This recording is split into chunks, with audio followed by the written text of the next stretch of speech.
नहीं सब बच्चों की तरफ से आपको नहीं, हम ही आपको सम्मान करेंगे। अब सबसे पहले तो मैं श्री यादव जी को बधाई देना चाहूंगा और दूसरा उन्हें हार्दिक शुभकामनाएं भी देना चाहूंगा कि उन्होंने मुझे यहाँ पर बुलाया और सम्मानित किया।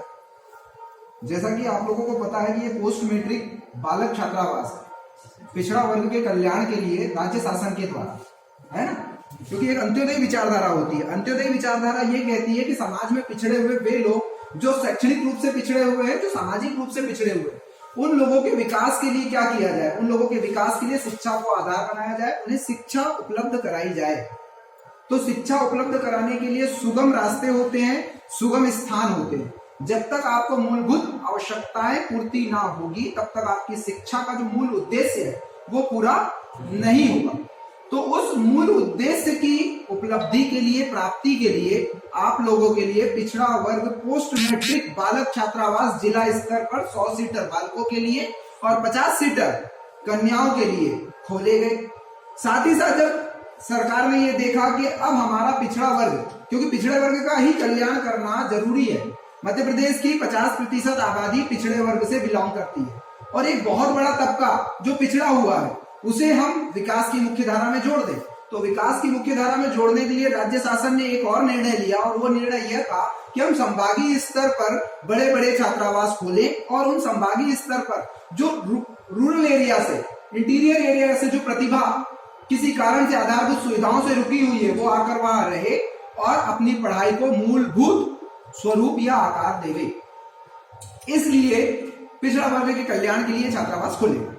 अब यहाँ पर जब आप लोग आते हैं, रहते हैं, तो आपके माँ बाप का एक सपना होता है कि मेरा बालक जो जवान हो चुका है, जो 18+ हो चुका है, वो पोस्ट मैट्रिक बालक छात्रावास में रहेगा, पढ़ाई करेगा, पढ़ाई करने के साथ साथ खुद का विकास करेगा और जब खुद का विकास कर लेगा तो एक नौकरी प्राप्त कर लेगा, नौकरी प्राप्त कर लेगा तो परिवार का विकास करेगा और जब परिवार का विकास करेगा तो समाज का विकास करेगा और जब समाज का विकास करेगा तो अपने टप्पे का, अपनी तहसील का, अपने जिले का, अपने संभाग का, अपने राज्य का और अपने देश का, जिसे हम राष्ट्र कहते हैं, उसका विकास करेगा।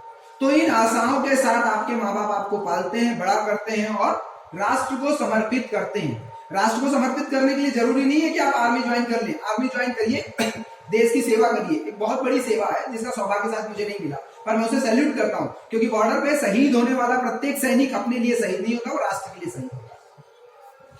तो उसकी सेवा भी जरूरी है, परंतु उसके साथ साथ हम राज्य में अंतर जो गतिविधियां चलती है राज्य के अंतर्गत, हम उन गतिविधियों में शामिल होकर भी हम राज्य की सेवा कर सकते हैं, हम समाज की सेवा कर सकते हैं। तो सबसे पहले हम हमारे सिद्धांतों को, हमारे व्यक्तिगत सिद्धांत जो होते हैं, जैसे कि हमारा पुरुषार्थ, पहले हम पुरुषार्थ को डेवलप करें, विकसित करें। साथ ही साथ हमारे अंदर जो एक संस्कार है, एक आदर है कि हमें विसंगतियों में नहीं पड़ना है, उन विसंगतियों को दूर करें, अनुशासन वाला जीवन जिए। राष्ट्रीय स्वयंसेवक संघ विश्व, भारत का ही नहीं विश्व का भी सबसे बड़ा संगठन है, जिसकी अनुशासन और जिसके अनुशासन की यदि बात की जाए तो विश्व का कोई भी मैनेजमेंट उसके अनुशासन के आगे फेल है, क्योंकि उनकी अनुशासन इतना कड़क अनुशासन है कि जहां पर वे खड़े होते हैं वहां पर लाखों करोड़ों सेवक खड़े हो जाते हैं। क्यों हो जाते हैं? क्योंकि एक अनुशासन में बंधे होते हैं, इसलिए वो खड़े होते हैं। मैं 2 चरित्र आपके सामने रखूंगा, हालांकि मैं तुलना नहीं कर रहा हूं चरित्रों की, इसको तुलना ना समझिए आप। राजा राम का चरित्र, यदि रामायण को मैनेजमेंट में पढ़ाया जाए तो जीवन में और किसी मैनेजमेंट की जरूरत नहीं है, और किसी फंडे की जरूरत नहीं है, क्योंकि रामायण की एक बहुत ही अच्छी चौपाई है कि कर्महीन नर पावत नहीं, सकल पदार्थ है जग माही, कर्महीन नर पावत नहीं। तो सकल पदार्थ का मतलब यहां पर वो लिया जाता है कि बहुत सारे पदार्थ, बहुत सारे व्यक्तित्व यहां पर हैं, पर यदि आपको उन व्यक्तित्वों में अपने व्यक्तित्व का निखार लाना है, अपने व्यक्तित्व का विकास करना है, तो आपको कुछ कर्म करना होंगे। कर्महीन अगर बन गए तो फिर आप कुछ नहीं प्राप्त कर सकते। आपका कर्म है पढ़ाई करना, आपका स्ट्रीम कोई बीई कर रहा है, कोई बीए कर रहा है, कोई एमटेक कर रहा है, कोई एमए कर रहा है, कोई मैनेजमेंट या व्यवसायिक कोर्स कर रहा है, या कोई किसी कॉम्पिटिटिव एग्जाम्स की तैयारी कर रहा है, तो आपको उसके लिए कर्म करना अनिवार्य है, तभी तो आप उसको कर पाएंगे। भगवान राम को जब पता चला कि मेरे पिताजी के वचन के कारण मुझे वनवास जाना है, तो क्या अगर वो ये कह देते कि मैं वनवास नहीं जाऊंगा तो क्या वो मर्यादा पुरुषोत्तम कहलाते? भगवान राम के आगे श्री लगता? तो श्री राम तब बने जब वे जंगल गए, अरण्यक गए। वहां पर उन्होंने देखा कि बहुत सारे जो हमारे समाज के लोग हैं वो त्रेता में जन्मे थे, रामपति पावन साईं सीता। तो क्या हुआ, जब वो वहां गए, वहां पर उन्होंने उन समस्याओं से जूझा, उनको दूर किया, समाज को विकसित किया। त्रेता युग, राम राज्य का युग, वसुदेव कुटुंबकम की अवधारणा को साकार किया, तभी तो वे श्री राम कहलाए। ऐसे ही मैं दूसरे व्यक्तित्व की बात करता हूं, बाबा साहेब भीमराव अंबेडकर। ये केवल नाम ही नहीं है, ये नाम असंख्य लोगों के बराबर एक व्यक्ति, भीड़ लाखों की खड़ी हो, करोड़ों की खड़ी हो, अरबों की खड़ी हो, और वो एक व्यक्ति काफी है, इक्वल टू बाबा साहेब भीमराव अंबेडकर। एक वो व्यक्ति जिसकी समाज को भारतीय सनातन संस्कृति में तुच्छ माना गया, एक वो व्यक्ति जिसे पानी तक पीने नहीं दिया गया, एक वो व्यक्ति जिसी को किसी की डेल पे चढ़ने के लिए जूते उतारना पड़ता हो, एक वो व्यक्ति जिसके माँ बाप को तुच्छ समझा गया हो, उस व्यक्ति ने भारतीय संविधान को लिखा, इस लोकतंत्र को आत्मा प्रदान करी संविधान से। ऐसे थे बाबा साहेब भीमराव अंबेडकर, एक अकेला व्यक्ति, और वो किसके दम पर किया? उसने शिक्षा के दम पर किया, स्वयं के दम पर किया, शिक्षा के दम पर किया। उनका कहना था कि आप मुझे रोटी मत दो, मुझे कपड़ा मत दो, मुझे शिक्षा दे दो, और मेरे अधिकार, जो मेरे पितरों के अधिकार आपने छीन रखे हैं, वो शिक्षा के दम पर मैं छीन। तो आप लोग कहां पिछड़ रहे हो? आप उस शिक्षा को छोड़ के अपने जीवन में अन्य सुविधाओं को प्राप्त करने लगे। तो मैं, एक जो त्रेता में जन्मे थे, जो स्वयं राजा राम थे, दूसरे जो रंक थे, परंतु उन्होंने कभी भी अपने आप को कमजोर नहीं आंका। असंख्य जो पिछड़े वर्ग के थे, जो दलित थे, जो वंचित थे, उनके अधिकारों के लिए वो लड़े। आज ये पिछड़ा की अवधारणा कहां से आई? उसी व्यक्तित्व से आई थी। तभी तो कालेकर आयोग बना, मंडल आयोग बना, और आप लोगों को अधिकार दिए। ये उन्हीं के दम पर हुआ है ना।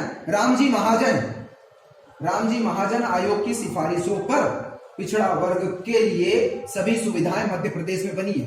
तो रामजी महाजन जी के लिए जोरदार तालियों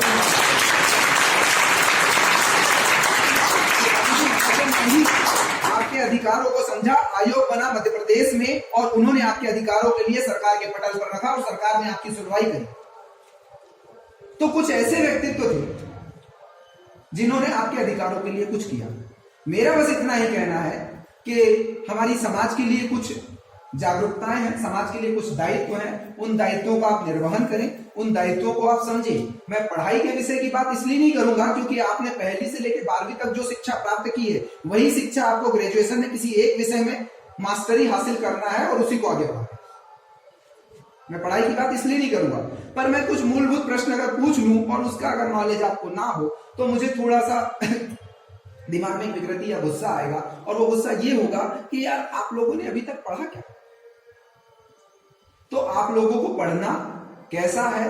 वो पढ़ना है जो आपको समकालीन भारत यानी वर्तमान भारत या आदतन स्थिति या यथार्थ में आवश्यक, लाइफ को प्रैक्टिकल बनाए, लाइफ को प्रयोगात्मक बनाए, यथार्थवाद में जिए। आदर्शवाद की दुनिया बहुत बड़ी है, वहां पर जीने के लिए हमें है ना कुछ 1-2 घंटे लगते हैं, पर ज्यादातर हम आदर्शवाद में नहीं जी सकते, हमें यथार्थ में जीना होगा। ट्रिप फॉर ट्रैक, ये समय आता है, पर ये कब आता है? जब आप कार्य करने के लायक हो जाएं या काबिल हो जाएं। तो मेरा बस इतना ही आप लोगों को कहना है कि आप अपने व्यक्तिगत विकास के लिए सोचें, क्योंकि माँ बाप का सपना पहला होता है। आप लोगों से प्रश्न पूछता हूं, आपका पहला घर कौन सा है? बताएं, किसी को पता है आपका पहला घर कौन सा? हाँ, आपका पहला घर, आपका पहला निवास वो माँ की कोख है जिसमें आप 9 महीने काट कर इस धरती पे जीवन दिया।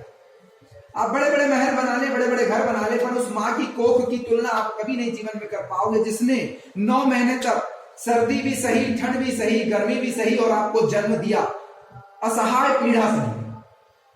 और वो पिता की छांव, वो छप्पर, वो पहला घर था जिसने तुम्हें पाल कर बड़ा किया, जिसने उंगली दी कि चल मेरे लाल, आज तुझे मैं अपने कंधे पे बैठाता हूं और ये दुनिया दिखाता। तो उन 2 का सपना अगर आप अपने जीवन में पूरा नहीं कर सकते तो फिर धिक्कार है ऐसे जीवन, ऐसे जीवन को धिक्कार, कोई मतलब नहीं ऐसे जीवन का। और आप सब काबिल हैं, अगर सिर्फ विचार की कमी। ये जो धुन आ रही है, सुन रहे हैं? ये सनातन धुन है, ये सनातन आवाज आ रही है, पॉजिटिव वाइब्स देती है हमको। समझेगा। पर अगर हम मानो किसी विशेष संप्रदाय से जुड़े होते और यही धुन अगर आ रही होती तो ये हमारे लिए नेगेटिव वाइब्स हो जाती। क्यों हो जाती? क्योंकि हम उस विशेष संप्रदाय से जुड़े। पर ऐसा ना सोचते हुए हम हमारे सनातन संस्कृति में हम क्या सोचते हैं? हम गंगा जमुना जैसी संस्कृति रखते हैं कि गंगा में अगर कोई भी नदी या कोई भी शाखा वितरित हो जाए या मिल जाए या उससे चली भी जाए तो भी हम उसको गंगा जल के समान पी लेते हैं, उसे गंगा मानते। तो हमारी संस्कृति गंगा जमुना की संस्कृति, हम सनातन संस्कृति, हमारे अंदर जितने भी लोग आए समा गए, चाहे वो यूरोपीय आया हो समा गया हो, चाहे वो एशिया का व्यक्ति, कोई से भी महाद्वीप का व्यक्ति हो, चाहे वो अमेरिका हो, चाहे वो यूनानी हो, चाहे वो पुर्तगीज हो, चाहे वो स्पेनिश हो, सभी हमारे अंदर समा गए। हमने कभी हमारी संस्कृति पे घमंड नहीं किया, हमने सबको अपने अंदर समाहित कर लिया। तो हम उस चीज की ओर बढ़े ताकि हम कुछ करके दिखाएं। ऐसे ही छात्रावासों से पढ़ के लोग IAS IPS बनते हैं, ऐसे ही छात्रावास से पढ़ के लोग राजनीति, लोकतंत्र जो तीसरा स्तंभ है हमारा है, लोकतंत्र का जो लोकतंत्र स्वयं में स्तंभ है और उसमें 4 स्तंभ है, उस लोकतंत्र को संभालते हैं। ऐसे ही छात्रावास से पढ़ के बढ़े, आगे बढ़े है। तो आप उस चीज को समझें, आप अपने अंदर के स्व को पहचानें। जिस दिन आपने स्व को पहचान लिया उस दिन आप पर की इच्छा करें। अगर आप अपने स्व को नहीं पहचान पाते हैं तो आप पर की इच्छा नहीं कर सकते। आप क्या हैं पहले उस पर जाइए, आप हैं क्या। तो पहले जिस दिन आपने अपनी पहचान कर ली, अब आपको मुझे पहचानने की जरूरत नहीं। सर को अपना काम करने दो, मुझे अपना काम करने दो। ये आपके अंदर होना चाहिए। त्रेता युग राम का था। अगर त्रेता सतयुग कलयुग सभी राम के थे क्या? नहीं थे। त्रेता राम का था तो कोई कृष्ण का था, तो कोई कलयुग है, तो कोई और युग आएगा। सबकी अपनी अपनी विशेषता है। तो मैं बस इतना ही कहना चाहूंगा। मैंने 2 चरित्रों के बारे में आपको बताया है, राजा राम जी और बाबा साहेब भीमराव अंबेडकर। ये वो 2 चरित्र हैं जो आज भी जीवित हैं और आगे भी जीवित रहेंगे। और मेरा बस इतना ही कहना है कि अपने व्यक्तित्व को निखारें और जो आदर्श आपके जीवन में है, हो सकता है आपका बड़ा भाई भी आपके लिए आदर्श हो सकता है बड़ी बहन भी हो, माता पिता तो आदर्श है, वो तो यथार्थ है, वो हमेशा है। तो सबसे पहले अपने विकास को समझें, आप किस और जा रहे हैं, आपको क्या करना चाहिए, आपको कैसे पढ़ना चाहिए, आप क्या अच्छा कर सकते हैं और आपसे क्या अच्छा हो सकता है, उस और बढ़िए। तभी आप इस समाज का कल्याण करेंगे, भारतवर्ष का कल्याण करेंगे, राष्ट्र का कल्याण करेंगे। बोलिए वंदे मातरम।